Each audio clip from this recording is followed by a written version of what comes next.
গার্জিয়ানের খবর পাচ্ছেন? গার্জিয়ানরা তো চলে গেছে এখন গাড়ি ভাঙা, কিন্তু অবস্থা ভালো তো, টাকা পয়সা মনে করেন তো ও অবস্থা কে?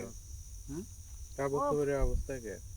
ও মহিলা প্রতিবন্ধী, বুঝছে, ছেলে হলো প্রতিবন্ধী। আপনার তো এই টাইমে আসলে সমস্যা হয়ে যায়, মশাল বোঝাই যায়। দেখো মশাল একটা টাইম দিয়ে নিচ্ছে না।